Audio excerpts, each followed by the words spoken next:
আসসালামু আলাইকুম। রমজানে খুব সহজে আপনারাও তৈরি করে ফেলুন মজাদার বুট ভুনার রেসিপি। এই যে আপনাদের সাথে শেয়ার করতে নিয়ে আসলাম।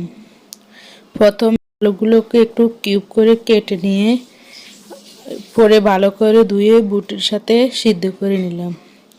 সিদ্ধ হয়ে গেলে একটা ফ্রাই প্যানে পর্যাপ্ত পরিমাণ তেল দিয়ে 1 কাপের মতো পেঁয়াজ কুচি, কয়টা গোটা মশলা দিয়ে দিলাম। মশলাটা দেওয়ার পরে মনে পড়ছে আমি তো মরিচটা ভাজি না, সেজন্য পেঁয়াজগুলো একটু আলগে রেখে মরিচগুলো একটু হালকা ভেজে নিচ্ছি। আসলে আপনারা মরিচটা আগেই ভাজে নেবেন, আমার মনে ছিল না।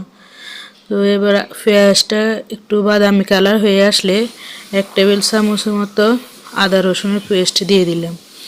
1 চা চামচ জিরার গুঁড়া, 1 চা চামচ ধনিয়ার গুঁড়া, 1/2 চা চামচ গরম মশলার গুঁড়া, 1 চা চামচের মতো হলুদের গুঁড়া আর 1 চা চামচ লবণ দিয়ে এগুলো ভালো করে কষিয়ে নিচ্ছি। অল্প একটু পানি দিয়ে দিলাম যেন মশলাটা না পুড়ে যায়। এবার 3-4টার মতো কাঁচামরিচ মধ্যখানে একটু কেটে এগুলো দিয়ে দিলাম। আপনারা হয়তো খেয়াল করছেন আমি কিন্তু এখানে কোনো রকম শুকনো মরিচের গুঁড়ো ইউজ করি নাই। এবার যে আগে থেকে সিদ্ধ করে রাখা বুটগুলো দিয়ে ভালো করে মিশিয়ে নিচ্ছি। এই পর্যায়ে আসলে চুলাটা একদম মিডিয়াম টু লোয়ে রাখবেন। বুটের ভিতরে ভালো করে লবণ ঢুকবে। আমি সিদ্ধর সময় কোনো রকম লবণ দিই নাই, তো সেজন্য এখনই মিডিয়াম আছে সিদ্ধ করে নিচ্ছি যেন ভালো করে বুটের ভিতরে লবণগুলো ঢুকে।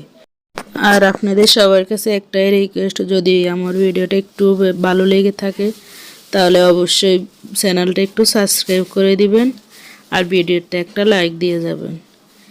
এই যে বুটটা প্রায় হয়ে গেছে। এবার 1 মুঠোর মতো ধনেপাতা কুচি দিয়ে এগুলো ভালো করে মিশিয়ে নিলাম। মিশিয়ে নিয়ে এই যে উপর থেকে শুকনো মরিচগুলো দিয়ে পরিবেশন করে নিচ্ছি।